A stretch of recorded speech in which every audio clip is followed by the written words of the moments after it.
प्रधानमंत्री सड़क योजना व पीडब्ल्यूडी सड़क योजना को लेकर शनिवार को कैबिनेट मंत्री तुलसी सिलावट ने इंदौर के रेसिडेंसी कोटी में समीक्षा बैठक ली। बैठक में इस विभाग से जुड़े सभी अधिकारी मौजूद रहे। इस दौरान मंत्री तुलसी सिलावट ने सांवेर विधानसभा में सड़क निर्माण को लेकर समस्त अधिकारियों से चर्चा की और निर्देश दिए और कहा कि समय अवधि में सभी सड़कों का काम पूर्ण करें। बैठक के बाद मंत्री तुलसी सिलावट ने कहा कि सड़क निर्माण कार्य में गति लाने की आवश्यकता है। उन्होंने कहा कि भारतीय जनता पार्टी की सरकार जो बोलती है वह करती है। उन्होंने कहा कि सड़क विकास की प्रगति का एक नवीन नींव का पत्थर होती है, इसलिए इसको महत्व देना हमारा दायित्व बनता है। आज हुई इस महत्वपूर्ण समीक्षा बैठक में अधिकारी सड़क विकास कार्य में गति लाने का प्रयास करेंगे। वहीं सड़क निर्माण की जद में आने वाली किसानों की जमीन को लेकर मंत्री ने कहा कि इस पूरे प्रोजेक्ट में सभी किसानों से संवाद करके आगे बढ़ने की कोशिश करेंगे और उसका समाधान करने की पूरी कोशिश की जाएगी, क्योंकि भाजपा सरकार किसानों की सरकार है। किसानों का अहित भाजपा सरकार नहीं करेगी। सांवेर में राम मंदिर बनाने को लेकर कहा कि कई वर्षों तपस्या संघर्ष के बाद अयोध्या में भगवान रामलला विराजित हो गए हैं। उन्होंने कहा कि अब यह मान के चलो कि अब राम जी आए हैं और भारतीय जनता पार्टी जो कहती है वह करती है और सांवेर में भी भव्य राम मंदिर बनाया जाएगा। वह इंदौर से उज्जैन मेट्रो चलने को लेकर मंत्री तुलसी सिलावट ने कहा कि 2028 में उज्जैन में सिंहस्थ होने वाला है और प्रदेश के मुख्यमंत्री डॉक्टर मोहन यादव उज्जैन के हैं। वे पूरे मध्य प्रदेश के विकास कार्य और प्रगति के साथ उज्जैन में होने वाले सिंहस्थ कुंभ की भी तैयारी अलग से करवा रहे हैं, जिसको लेकर सीएम लगातार अधिकारियों की बैठक ले रहे हैं। एक बात सुनो, प्रचंड बहुमत मध्य प्रदेश की जनता ने भारतीय जनता पार्टी पर, हमारे राज के गौरव, देश के प्रधानमंत्री की जो गारंटी थी उस पर विश्वास किया है। वो कांग्रेस क्या बोलती है हमें इस पे नहीं आना है।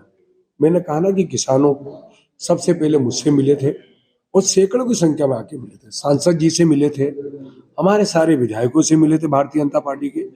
हम किसानों की समस्या का समाधान करेंगे।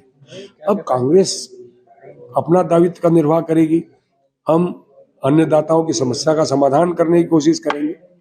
और किसानों का ये भी कहना है कि काफी जनप्रतिनिधियों से मिलने के बाद भी अभी तक कोई सुनवाई नहीं हुई, इसलिए वो जीतू पटवारी जी से मिले। तो भाई क्या होता है, हर जगह विचारधारा अलग अलग होती है। ये जरूरी सारे के सारे लोग मेरी विचारधारा के हों, कुछ उनकी विचारधारा के होंगे तो वो मिलने गए होंगे। पर मैं कहता हूँ सैकड़ों की संख्या में मेरे निवास पर मेरे अन्नदाता आए थे, उसमें मेरी विधानसभा के भी थे। मैंने सबसे सकारात्मक चर्चा की। तो मंत्री जी, राम मंदिर बन गया है भाई, दोनों की मैंने समीक्षा की कि कौन कौन से काम उन्नयन के हैं, कौन से काम चल रहे हैं, और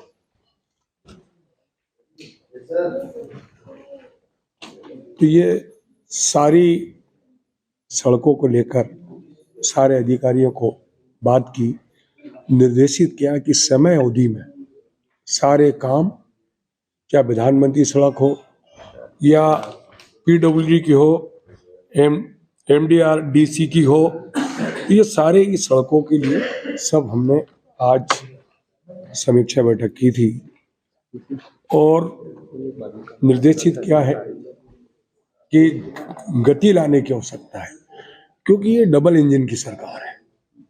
भाजपा की सरकार जो बोलती है वो करती है। सड़क विकास और प्रगति का एक नींव का पत्थर है, इसलिए इसको महत्व देना हमारा दायित्व बनता है। इसलिए मैंने आज ये बैठक ली और मुझे पूरा विश्वास है मेरे अधिकारियों में वो गति लाने का पूरा प्रयास करेंगे। ये किसान लोग काफी थोड़े नाराज हैं जमीन अधिग्रहण को लेकर के, और ये वो मुद्दा अलग है। उसके लिए एक प्रतिनिधिमंडल मुझसे मिला था, उस संबंध में मैं डीएम से बात कर रहा हूँ और मुख्यमंत्री से भी बात कर रहा हूँ। भाई किसान हमारा अन्नदाता है, उनके बातचीत करके, संवाद करके तो ही हम आगे बढ़ने की कोशिश करेंगे, पूरा प्रयास करेंगे। पूरी कोशिश होगी कि उनका समाधान हम कर सकें, क्योंकि ये सरकार किसानों की सरकार है। कई वर्षों को संघर्ष के बाद जो हमारे देश के गौरवमय प्रधानमंत्री जी की पूजन से लेकर स्थापित प्राण प्रतिष्ठा तक उनकी उपस्थिति में हुआ है। यह मान के चलो, राम जी आ गए हैं, राम जी आपके भी हैं, राम जी हम सबके हैं, राम जी इस देश की आस्था है, राम जी इस देश का विश्वास है, राम जी इस मर्यादाओं का एक प्रतिबिंब है। हम सब राम जी के चरणों में प्रणाम करते हैं। आप भी राम मंदिर बनाने वाले हैं सामने? जब देश में हमने बोला ना, भारतीय जनता पार्टी जो बोलती करेगी, राम का मंदिर बनाने का दायित्व हमारा है। मेट्रो ट्रेन का ट्रायल रन हो चुका है। मुख्यमंत्री एक बात सुनो, आगे। उनका दायित्व ये तो उनसे जीतू पटवारी इसका उत्तर देंगे, हमारे कांग्रेस के अध्यक्ष जी वो उत्तर देंगे। नहीं, बीजेपी को वहाँ पड़ेगा कि नहीं पड़ेगा, पुराने मित्र प्रेमचंद गुड्डू की हमारे नई पार्टी कोई बना रहे हैं। इससे कोई लेना देना नहीं। वो उनकी इतनी बड़ी भी कार्य समिति बनाए, ये उनका दायित्व है। अच्छा, सावेर से सारे पंछी उड़ गए क्या कांग्रेस के? कोई बचा हो तो बता दे।